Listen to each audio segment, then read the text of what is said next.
This is Dr. Craig Keener in his teaching on the book of Acts. This is session number 14, Acts chapters 12 and 13.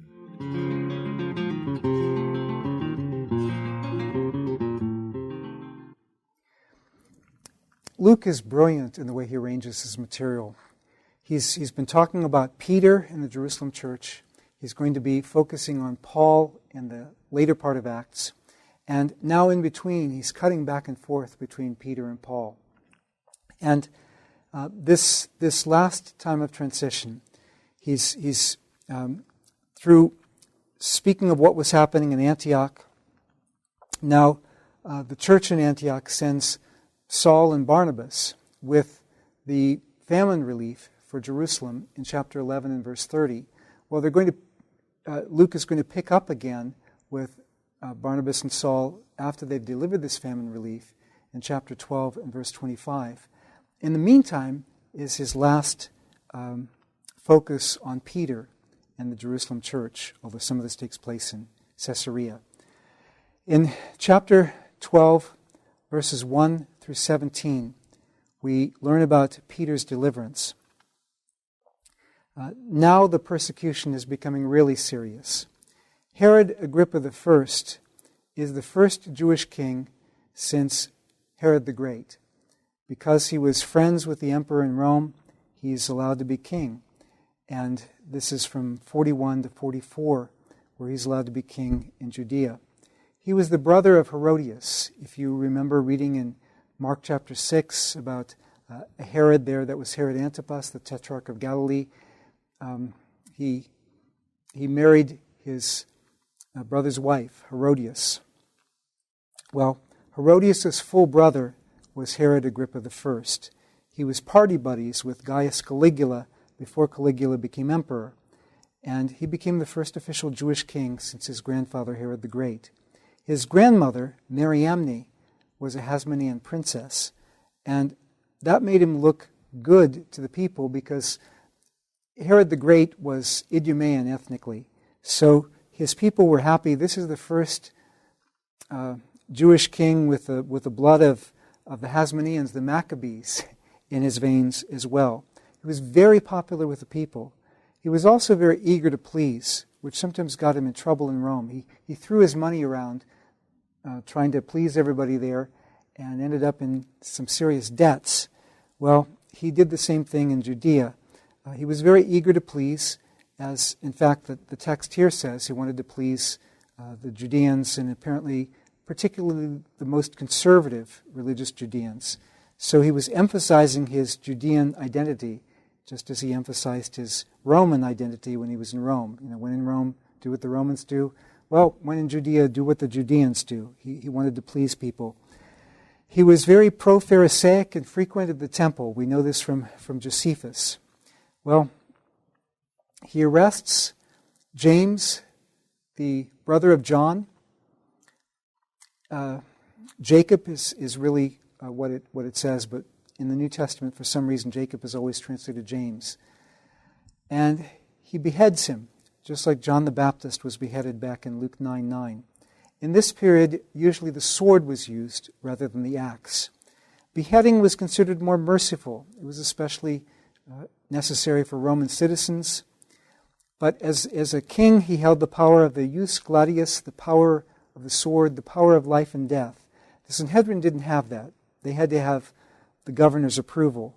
But there was no governor of Judea during this brief period. It was just his own reign. This actually sparked a period of growing Judean nationalism as they saw, we can have our own king. What do we do when tragedy strikes us? James has been beheaded. Now Peter is arrested. Well, that's two of the leading apostles. What can the church do? Chapter 12 and verse 3. This was during the Feast of Unleavened Bread. The person who reads Luke and Acts together will recall from Luke's first volume, that was the time of Jesus' execution in Luke 22:7. Agrippa sometimes executed people for public entertainment. It was part of his way of pleasing people. We know that from Josephus. And it was public entertainment. Doing it at a festival served as a warning, but it also had the largest number of people, not just as a warning, but also the largest number of people there who would appreciate entertainment. We know that Herod Agrippa I gave generously to Gentiles outside of Judea, but his policies were more popular with his Jewish subjects. He catered to the majority whims. His soldiers in Caesarea, his Gentile soldiers in Caesarea, who had to answer to him, even though they were soldiers of Rome, they hated him. We also see that from Josephus, but Jewish Judeans loved him. 12:4. The location. Agrippa I resided in Jerusalem, and this was presumably the place of Peter's imprisonment once Peter was taken into custody. It may have been in the fortress Antonia, which was near the upper city. That was the place where you had the most soldiers. In fact, you had a Roman cohort there. Some scholars have argued that he would have used just Jewish soldiers during this period. Maybe not the Levite temple guard, but his own Jewish soldiers. That's not what we read in Josephus. What we read in Josephus is that he used the Roman army, the Roman cohorts that were already stationed in Judea. But there would be 4 soldiers, each on 4 shifts. So at any given time, there would be 4 soldiers guarding Peter. In 12:6, each chain tied Peter to one soldier, and then you had 2 guards standing watch outside. That should be pretty secure. You would expect it to be pretty secure.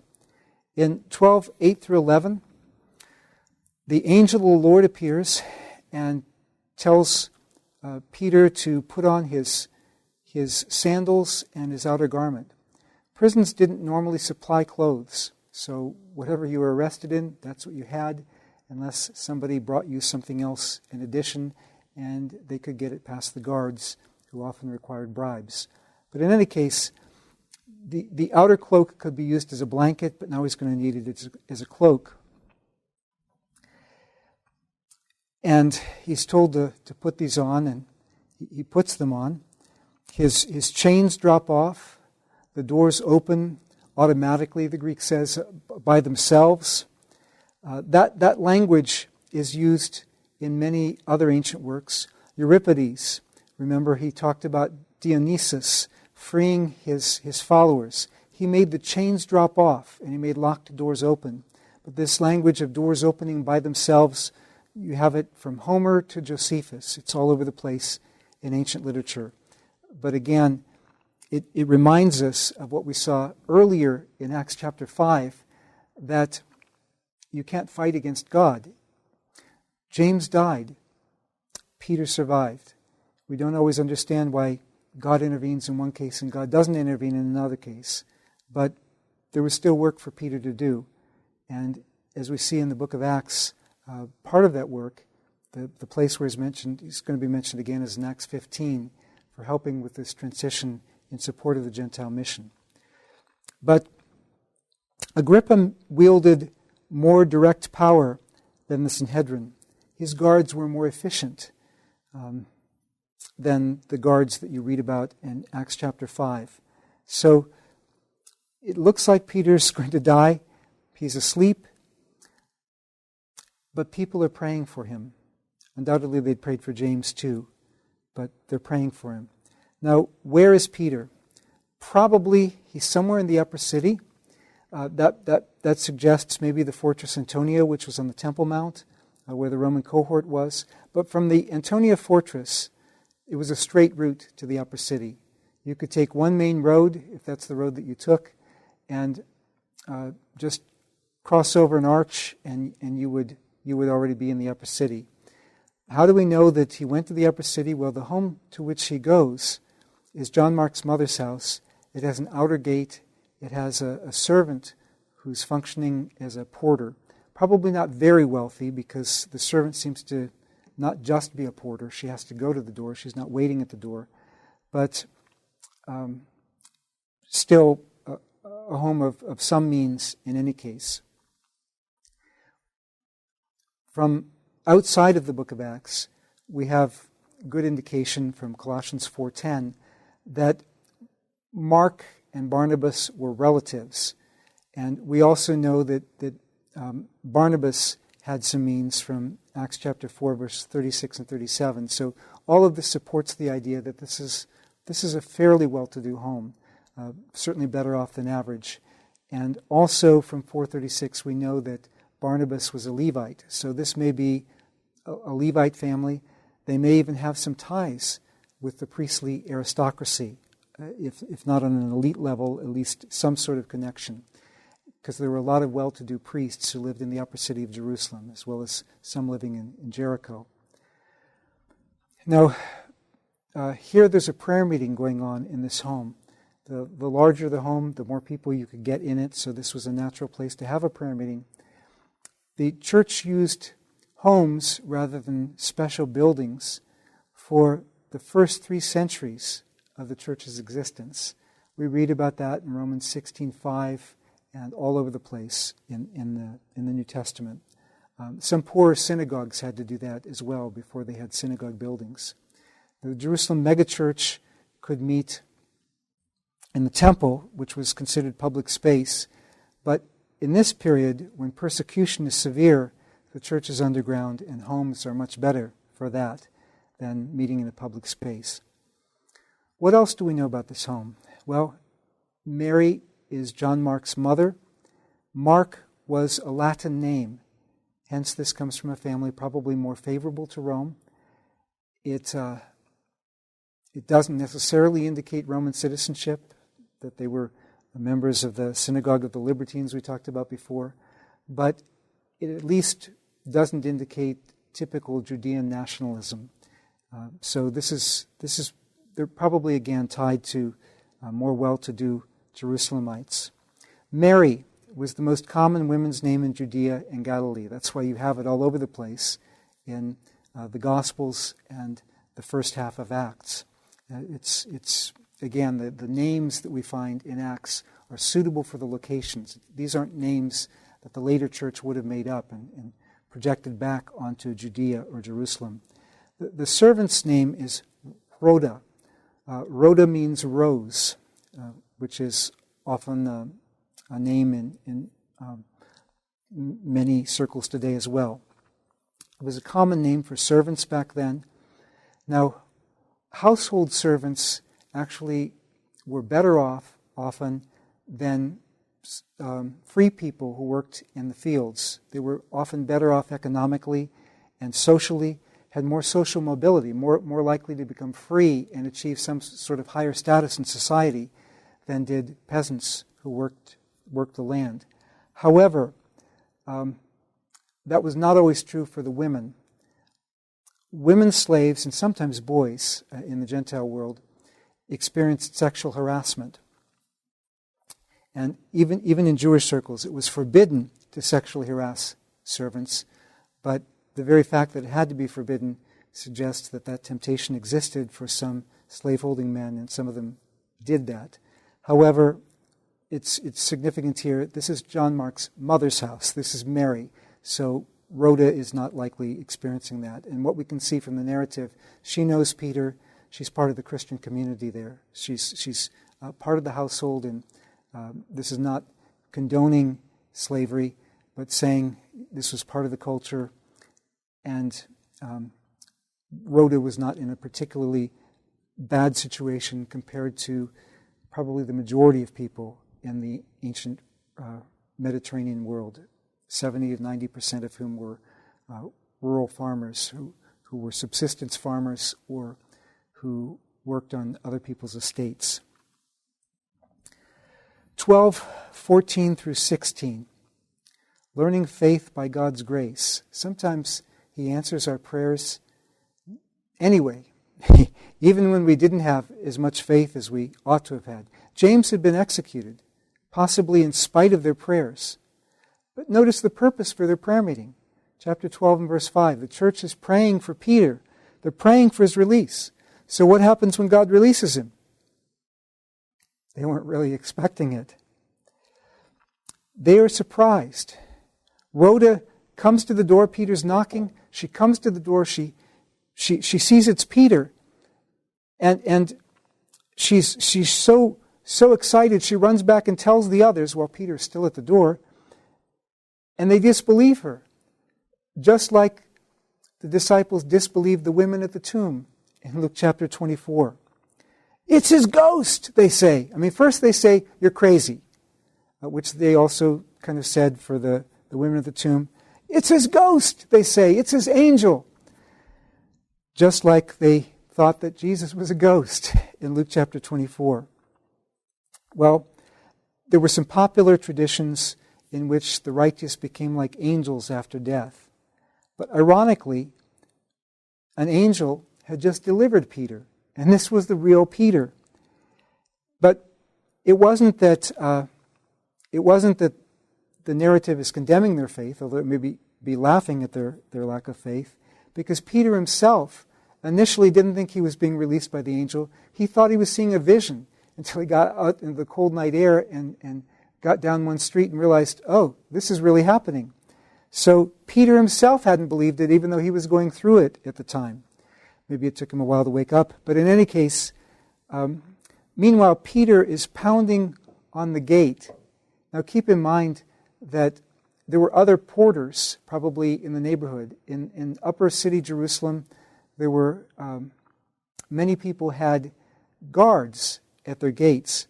So somebody else could look out and see, who's that knocking at their door? This is kind of a dangerous situation, right? But the Lord takes care of it.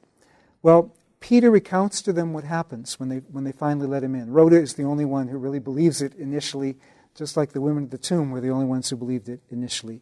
Chapter 12 and verse 17.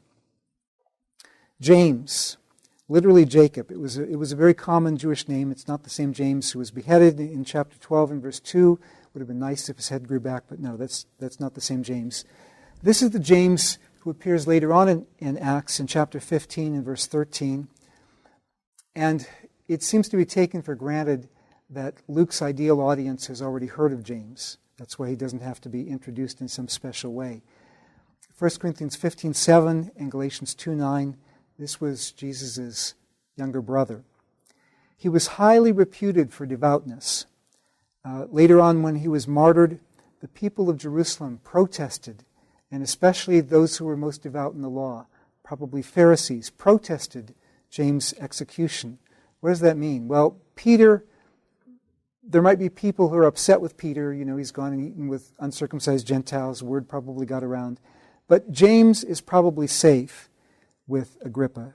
People are probably not going to be wanting James to be executed, and it will help the church, because James was somebody who was already identifying with a very conservative Jewish Jerusalem culture, and it was probably part of his upbringing as well.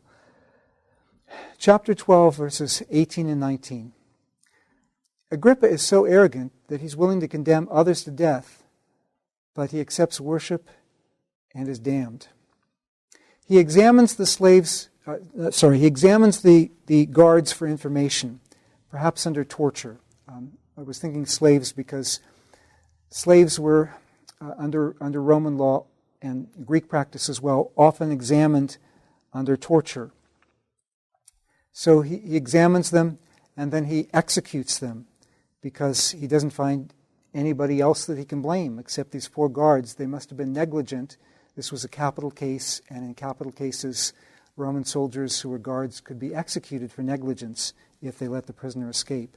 And in fact, you must assume it's collusion. All the guards must have cooperated because 2 of them were chained to Peter and the chains were undone, and then these other 2 were outside, and there's no way Peter could have gotten past without them seeing him unless God arranged it that way and made it that they didn't see him.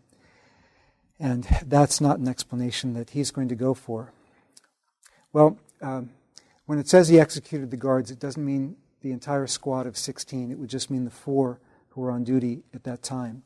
But you see his arrogance. He's condemning others to death. And now, before this narrative is over, God is going to condemn him to death. Chapter 16 and verse 27, you remember when the Philippian jailer is ready to fall on his sword. Or in chapter 27, verse 42, where the soldiers want to kill the prisoners lest they escape because it's risky for them. Now, in both of those cases, they might not have been executed, but it was still a risk. In this case, though, Herod Agrippa is not a very nice person. And he salvages some of his own honor by being able to blame these guards, whom he assumes must be guilty, and executes them. In verse 20, well, he is approached by an embassage from Tyre and Sidon. They depended on imports for food in Tyre and Sidon. There was some of Tyre on the mainland, but much of it was still an island state that had been rebuilt on the island. And then there was still a ramp between them that had been built by Alexander the Great earlier. But they didn't raise enough food for themselves. They depended partly on Judea for their food. And Agrippa had been holding back some of it, and so now they needed to come and speak very flatteringly to him and so forth.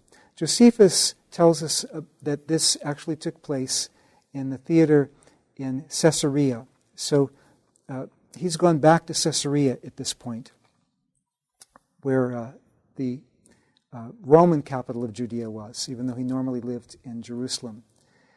Agrippa liked to flaunt his power, as he does in verse 21.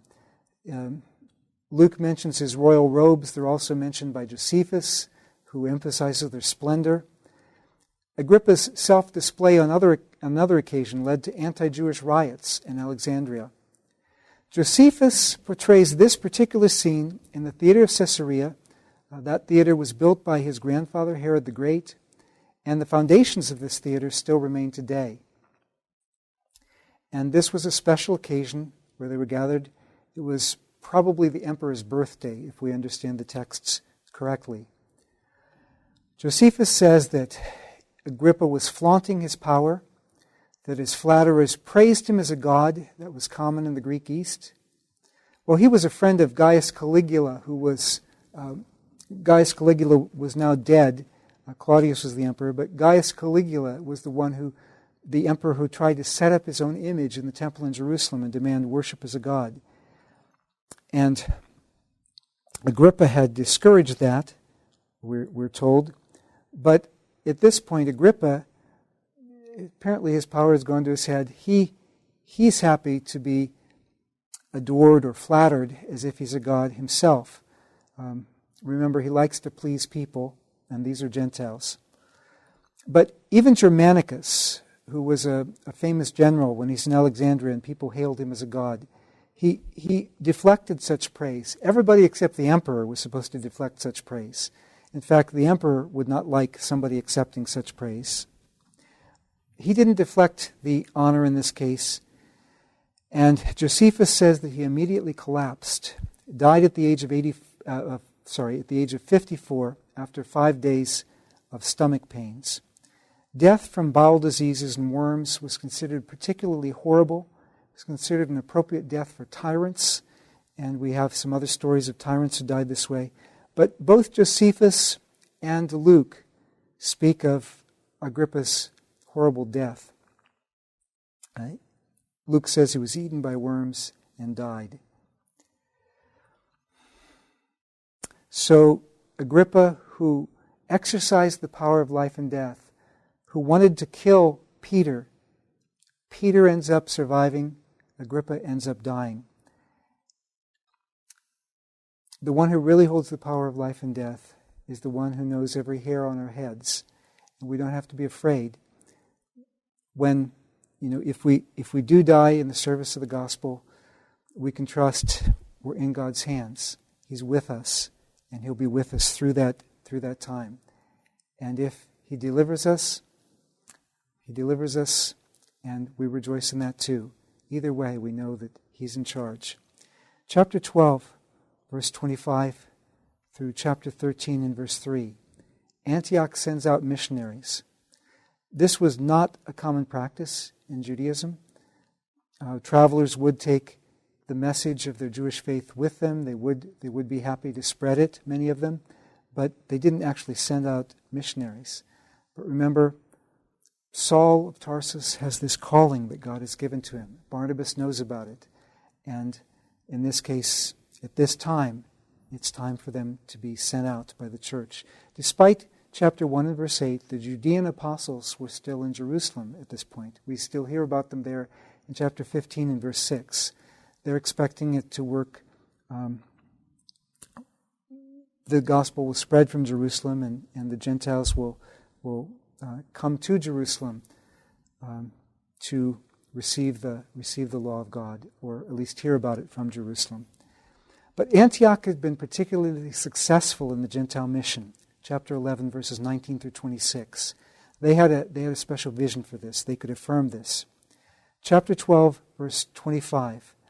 The journey back to Antioch from Jerusalem for Barnabas and Saul, who delivered something to Jerusalem, and of course that left some suspense because maybe they were even there when Agrippa was executing people. But the journey back to Antioch for them was roughly 400 miles. That was a significant journey. It was customary for ancient teachers to take disciples with them, and Barnabas takes Mark, a young man, with them. Maybe he was a teenager at this point. Again, around 13. They didn't have bar mitzvah yet in this period, but somewhere around 13, or perhaps soon after, when a boy entered puberty, he was considered a young man in Jewish circles and in much of the Mediterranean world. In Rome, it might be 15, 16, something like that. But in any case, Mark may have been a teenager at this point, somewhere around there. It was safer to travel in groups, so there were several of them going. What were they talking about in the way? We don't know, but at least rabbis who were very pious considered that it was good to talk about the Torah when you were traveling. And they probably did have a lot of conversation about the Bible as they were traveling, and about the mighty works of God in their own lives and the accounts of Jesus. Probably Luke got some of his stories about Jesus also from things that Paul told him. Maybe some of the parables about grace and so on. But in any case, chapter 13 and verse 1, they're back in Antioch, and Barnabas and Saul are among the leaders in the church, the overseers. The overseers here are prophets and teachers. So it wasn't just prophets from Jerusalem coming to Antioch, but you had some prophets and teachers in Antioch, at least at this point. Maybe some of the earlier prophets stayed.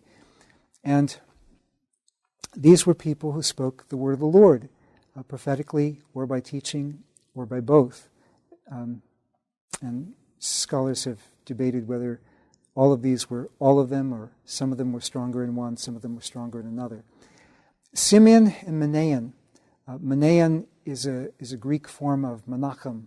It's a Jewish name. Simeon and Manaen are both Jewish names, but Simeon's surname is Niger. That was a respectable Roman name. He may have been a Roman citizen. But in this case, it's not just Simeon Niger, it's Simeon called Niger. So it's a nickname. And when it was used as a nickname in Latin, Niger meant black. So probably it's like Simeon the Dark. He may be North African proselyte, or descended from North African proselytes. In any case, he's Jewish. Well, given the name Simeon, he was presumably born Jewish, but possibly to proselytes from further south. He's of dark complexion. Lucius. Cyrene had a large Jewish population. Maybe 1/4 of Cyrene was Jewish. So Lucius of Cyrene could have been Jewish. Lucius was typically a Gentile name, but diaspora Jews used that name. So it doesn't really tell us what Lucius's ethnicity was. But we do see at least geographic diversity, which was helpful for cosmopolitan Antioch. You had a leadership team that reflects some of the diversity of the population.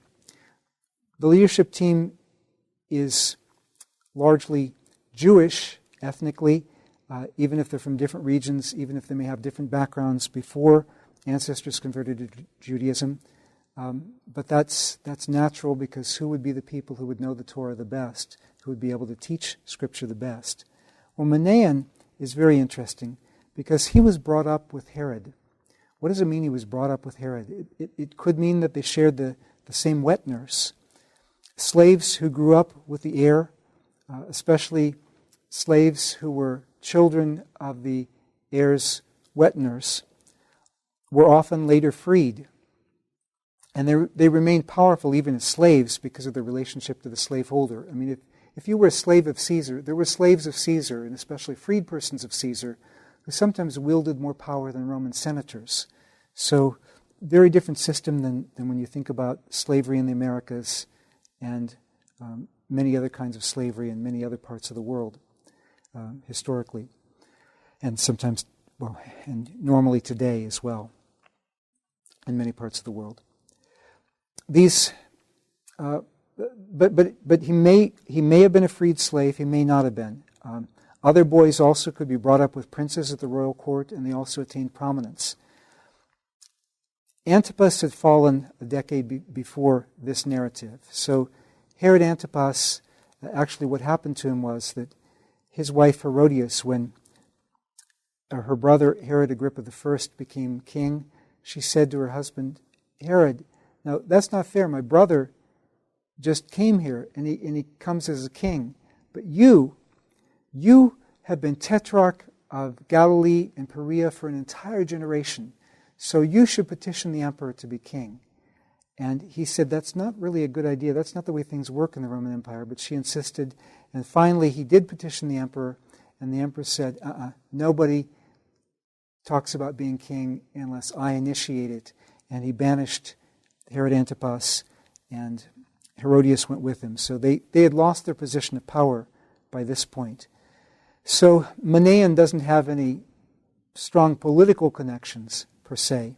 However, he comes from a very respected and probably educated background. And he may be Luke's source for the material about Herod Antipas. That we get some special material about Herod Antipas in Luke Acts, or especially the Gospel of Luke, that doesn't appear in some of the other Gospels.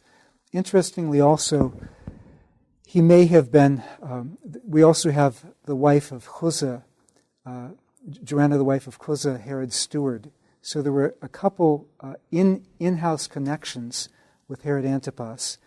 Now, Luke may have learned of these things just from Paul having learned these things from other people. But in any case, Luke has some apparently inside information on this. Luke chapter 13, verses 2 and 3. The leaders are fasting together. Fasting was typically used for mourning or repentance. Some Jewish people used it to try to seek revelations. Here, they're seeking God in prayer.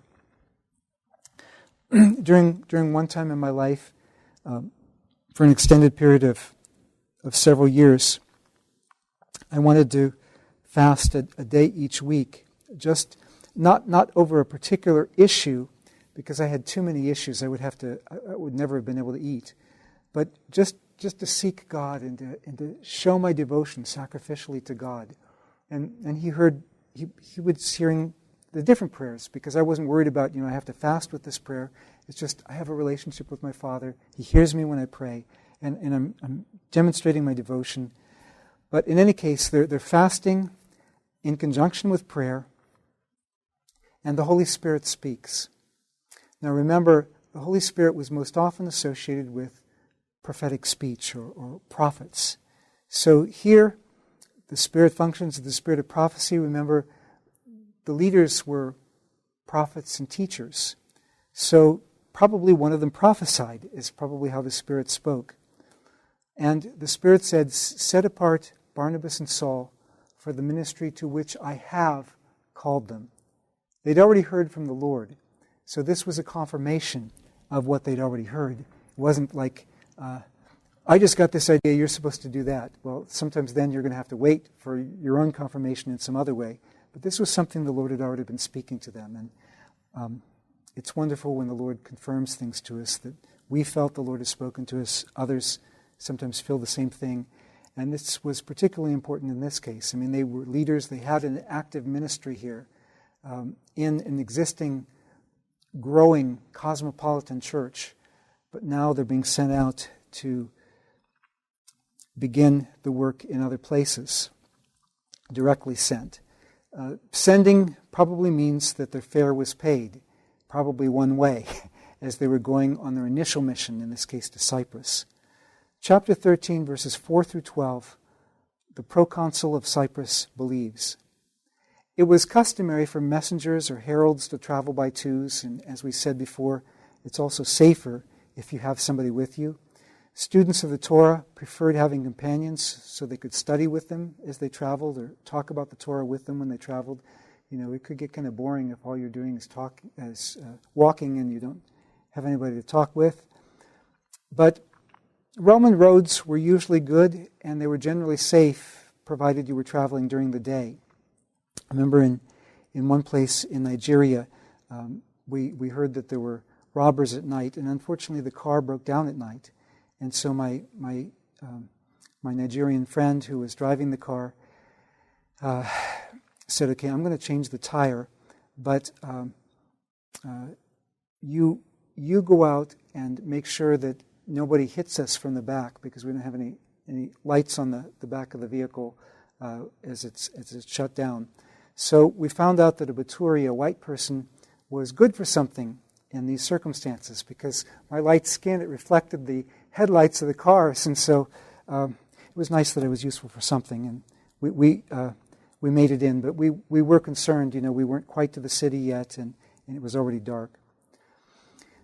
But during the day, it was normally safe to travel. Travel was easier than ever before in this part of the world, or ever again until close to the modern period in this part of the world. In 1304, they travel from Antioch to Seleucia, which was the port city on the coast. Seleucia was about 15 miles or 24 kilometers to the west. There was also the river Orontes going out to the coast, but they could take the road.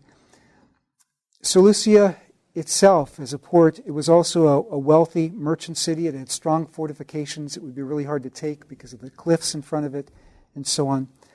Cyprus was a natural place for them to go. Barnabas knew Cyprus. Remember, Barnabas is a Cypriot, Acts 4:36, and it was 60 miles, 95 kilometers by sea from Seleucia. Well, in 1305 they come to Salamis, which was natural. It would be the first place they'd come to when they come to Cyprus. Salamis was a very large city, probably over 100,000 people living there. It had a large Jewish community, probably several synagogues. So they come and speak in these synagogues.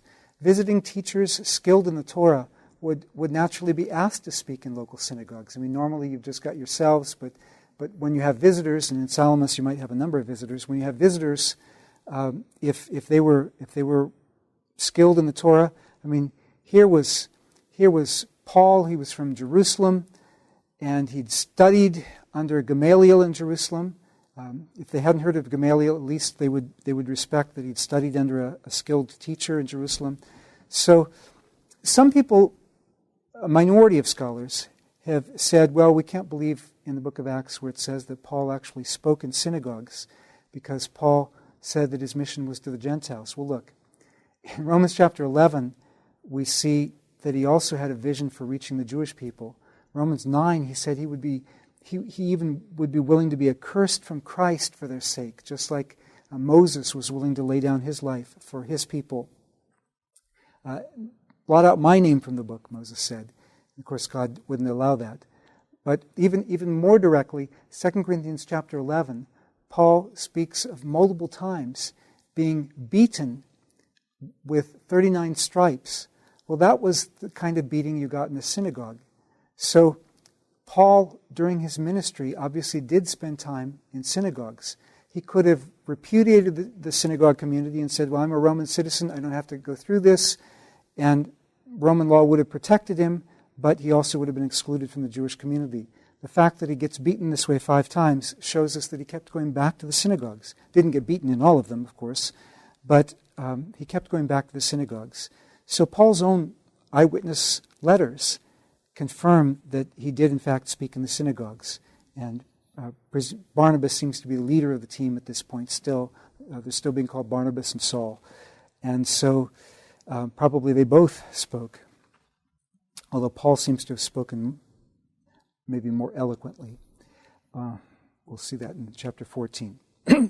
In the early 2nd century, the Cypriot Jewish community attacked Salamis, and in retaliation, the Jewish community was obliterated. But in the 1st century, there was a large Jewish community there. In 1306, it says that they traveled. They were traveling from the eastern part of Cyprus to the western part. They probably took the newer southern road. It was shorter than the older northern road. And some of the cities en route, where they probably preached in synagogues or ministered in some way. Luke is just giving us this quick summary. He's only going to have 1 volume for the whole mission of the early church. And this isn't a place where he was with them.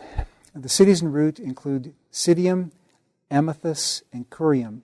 I'm not actually pronouncing these the way they would have been pronounced in Greek. And some other things I'm not pronouncing the way they would have been pronounced. But in any case, New Paphos. Paphos was the provincial capital for Cyprus. It was a Greek harbor town on the north and west of Cyprus. And it maintained some trade relations with Judea.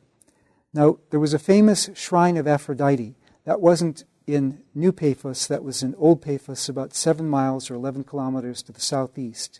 But again, this is a predominantly pagan area. But they were brought in before the governor. And interestingly, there's a palace that's been excavated in what was New Paphos in Cyprus. And the palace is thought to be that of the governor. So we may actually know something of what the room looked like where Paul and Barnabas were brought in. There was like an apse where there was apparently a very important chair, probably where the governor sat to make his decrees and judgments and so on. Very large room. There were murals on the wall of various mythological scenes, like about Achilles and so on. So the environment is very pagan. But that doesn't stop the gospel. Nor does the fact that there was a Jewish magician there. Jewish magicians were often thought to be the best in the Roman Empire. Of course, they're forbidden in Scripture, and they were mistrusted among pious Jews. But because Jews were thought to have the hidden name of God, they were often respected by others in the realm of magic. Roman aristocrats were often attached philosophers to their courts. Sometimes they took in philosophers. Sometimes they took in astrologers. Later, Felix, whom we'll meet later on in the book of Acts, a Roman governor of Judea, befriended a Jewish magician from Cyprus. So we know that there were Jewish magicians from Cyprus, even some decades after this, or even a decade after this.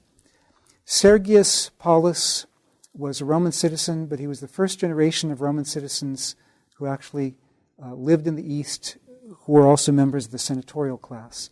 Sergius Paulus's family lived in the interior of Asia Minor. So he grew up, yes, as a Roman citizen, but also attracted to some of the ideas from the East. And here he's got somebody who's a Jewish magician.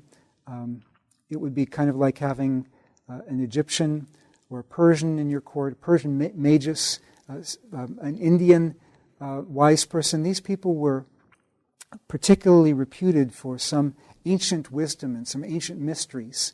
And they were considered exotic sometimes by some other people, especially in the western part of the Roman Empire. So he has this Jewish magician in his court.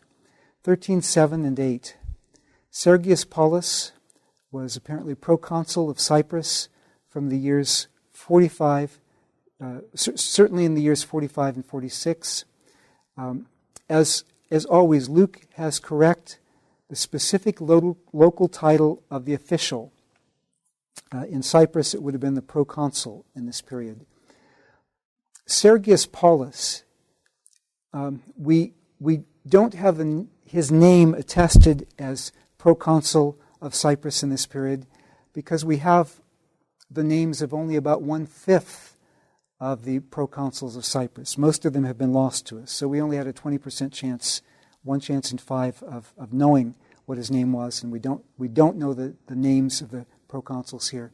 But we do know that it fits the career of Sergius Paulus, and it makes sense that he would have been proconsul in nearby Cyprus, his family being from the interior of Asia Minor. It fits the other things we know about his career and the other things we know about his family being a senatorial family.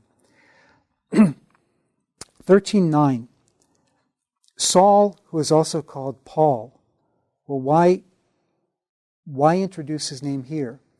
For first-time hearers of the book of Acts, it may have held some suspense. Oh! Because by now they're figuring out, oh, this must be Paul. But early on, they may not have figured it out. Although his conversion story was so widely known, they may have figured it out anyway. But there's another reason why it's first mentioned here. Roman citizens had 3 names, the tria nomina.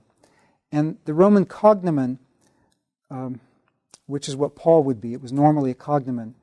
Paulus was Latin for small.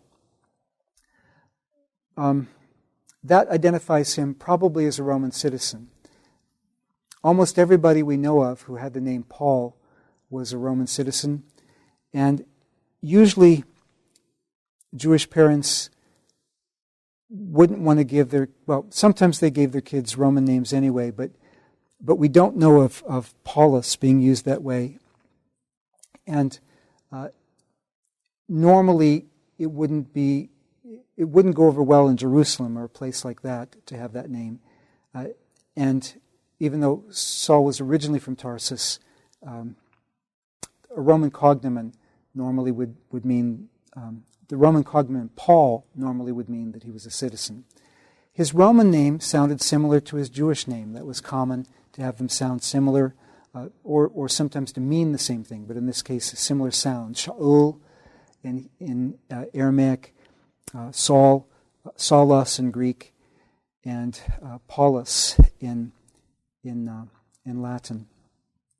By the way, Saulus would probably not have been invented for him, because even though it was a great name for a Benjamite, which we know from Paul's own letters that he was, it wasn't the best name in the Greco-Roman world, where Saulus meant something very negative. So it makes more sense for him to go by the name Paul, especially when he's in a Roman environment. So now that he's in a Roman environment, it transitions to his Roman name. And it makes a good connection, because Paulus is speaking to Sergius Paulus. Chapter 13, verses 10 and 11. The Jewish magician Elymas Bar Jesus is speaking against the message of Barnabas and Saul. Well, now Paul and Barnabas. Paul takes the lead in this encounter, and after this it's normally Paul and Barnabas. And he's struck blind.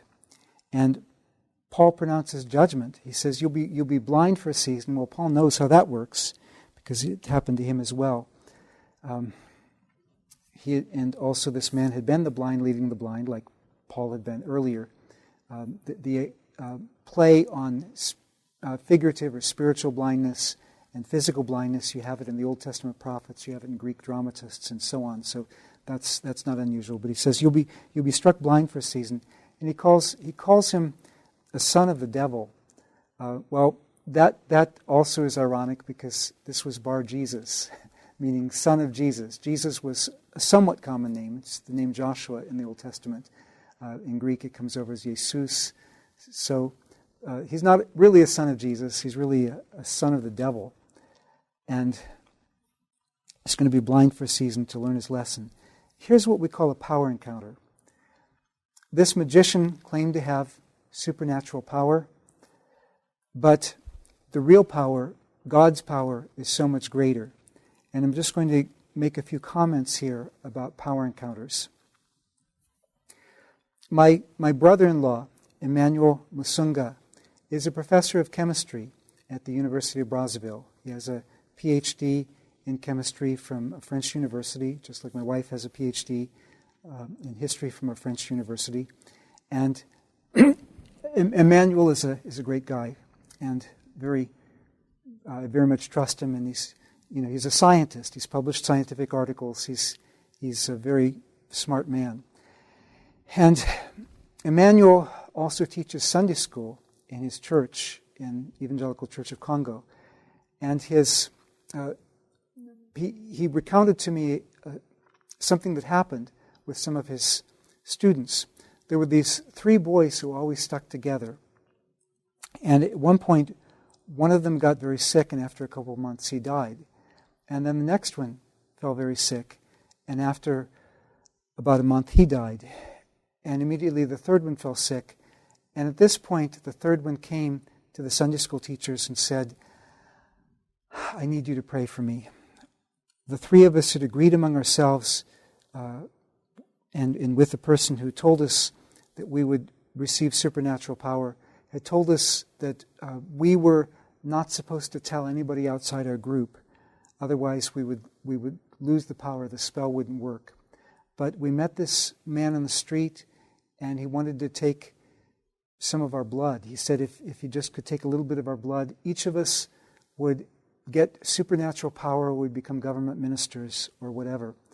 And the oldest one fell sick after he had a nightmare that the same man came and stabbed him with the same knife. He fell sick, and after a couple of months he died. The night that he died, the second one had the same nightmare, and he fell sick. And the night that he died, the third one had the same nightmare and said, "This is not working the way it was supposed to," and came and asked the Sunday school teachers to pray. So my brother-in-law and the other Sunday school teachers banded together, and they prayed and fasted during the day for 9 days, and then they went and prayed for him to be delivered from this, and he was. And he's, last I talked with Emmanuel, the boy, now a young man, is still well. My family and I had our own unexpected encounter where a tree broke off at the roots in the context of us being cursed, right where we'd just been standing. I couldn't understand that for years, how that could happen, until one day I was reading Job chapter 1 and said, "Oh, Satan does have the power to blow down homes," and things like that. But God protected us. I don't really like telling my own stories about this because they aren't pleasant. So I'm going to mainly focus on telling other people's stories. But Dr. Rodney Ragwan, an Indian Baptist from South Africa, a good friend of mine, a colleague at the seminary where I taught before, told me a story from his grandfather. He'd heard it from his father, and when I was working on the book on miracles and doing an appendix on this sort of thing, Rodney contacted his father for me so we could get the story directly from one of the people who was there, one of the eyewitnesses. Well, his grandfather was an Indian Baptist in Durban and met somebody at the market who said, "Well, I'm going to show you that my spirit is very powerful. My spirit is going to come visit you tonight around midnight, and you'll see my spirit is more powerful than anything you have." And that night, the family was praying and fasting till about 11:45, and for about 20 minutes they heard massive steps around the house. And Rodney's father remembered this in great detail. This is the kind of thing that would stick in your memory, right? But then nothing happened. And the next day in the market, the man admitted to Rodney's grandfather that his spirits couldn't get in. The Lord protected his people. Many spirit practitioners have been converted through power encounters. That's common in Indonesia. It's common in the Philippines. I've lectured in both places. In southern Africa, it's common. Tandi Randa in Indonesia, whom I mentioned before, he was unharmed by witchcraft attacks that had been used to kill others. Everyone expected him to die, but he experienced no harm. The witchcraft worker repented and accepted Christ. Here's a scene where they're burning witchcraft items. And by the way, this is not, sometimes people call traditional herbalists or something witches. That's not necessarily always correct. But these are people who claim to be witches, who claim to use curses to kill people. So 12 years later, he remains well. Nothing has happened to him. Here in 2011 is a picture where they're baptizing witch doctors who have converted during his revival meetings in a mountain area in Indonesia. Chapter 13, verses 13 through 41, Paul's sermon in Pisidian Antioch, and I'm going to start with the background on that. In chapter 13, verses 13 through 14:26, Paul and Barnabas visit a number of cities. All of them are along the Via Augusta. You could call it Augustus Highway. It was in Greek. It was the Via Sebast, the Augustus Highway. It was built about half a century before this, partly because Rome wanted to make sure its armies could move swiftly in the interior of Asia. Chapter 13 and verse 13, as they sail directly or pretty close to directly north from Paphos to the southern coast of Asia Minor, they probably landed at Attalia, which was the main harbor for Perga. And then they probably traveled by road. Probably the river was navigable somewhat, but you'd still have to travel by road from the river. So it made sense, if there were more than one of them, it made sense for them to travel by road. They traveled by road from Perga, 10 miles or 16 kilometers north. Perga was 5 miles from even possibly navigable water from this river. This is Perga in Pamphylia, the text says. Pamphylia was part of the district of Pamphylia Lycia in this period. So Luke correctly describes the territory.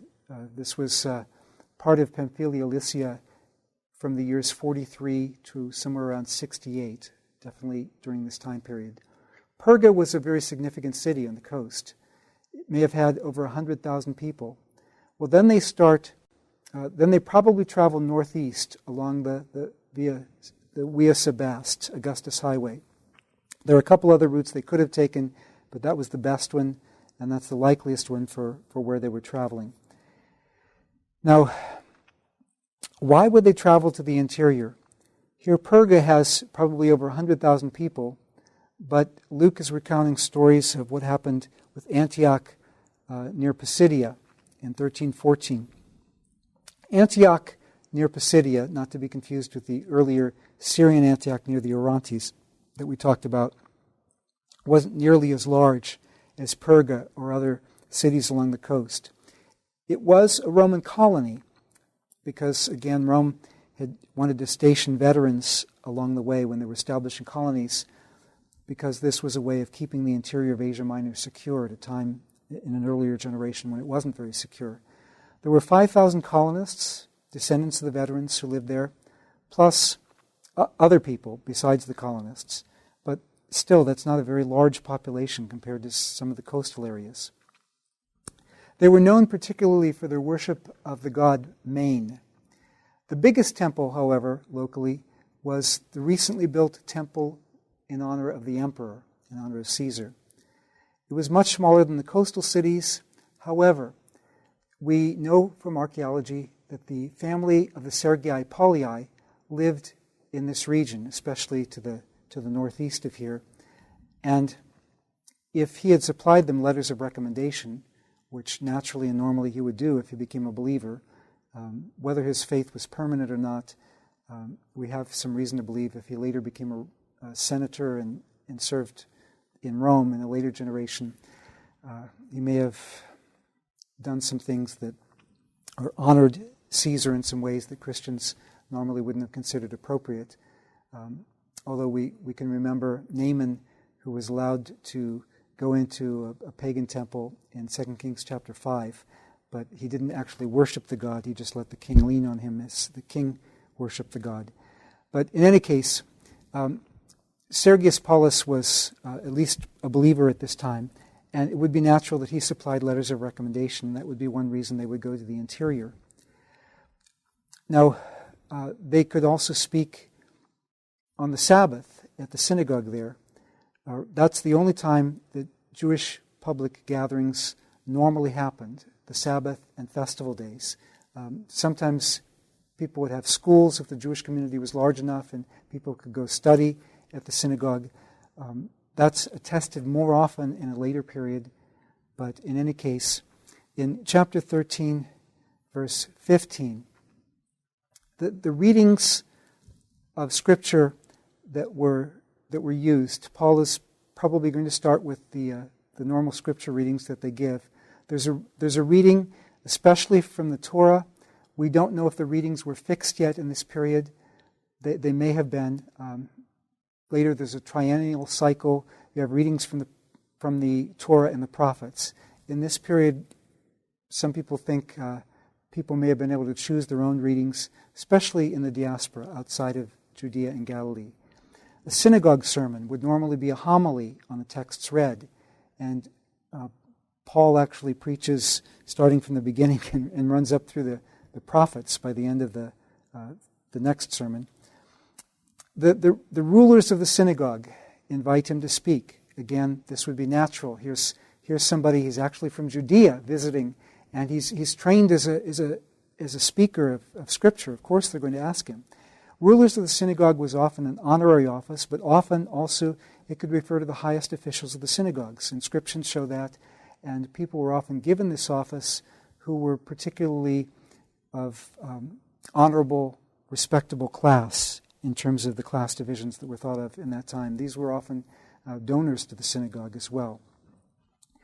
Well, in 1316, in the diaspora, as opposed to what we see about Jesus like in Matthew 5:1, in the diaspora, a speaker would stand normally to speak. So, Jesus reads and then sits to expound in Luke chapter 4, but in the diaspora, outside of Judea and Galilee, a speaker would normally stand. And so Paul stands. And then we have a scripture-laced exposition in chapter 13, verses 16 through 43, quite different from the way Paul preaches to Gentiles. Paul adapted to different audiences in his speeches, just as he adapts to different audiences in his letters, which was considered a good rhetorical principle in antiquity. Well, next time what we're going to pick up with is actually the content of Paul's message at the synagogue in Pisidian Antioch.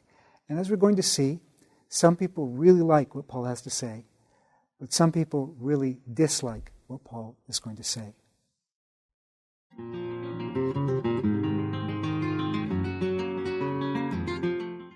This is Dr. Craig Keener in his teaching on the book of Acts. This is session number 14, Acts chapters 12 and 13.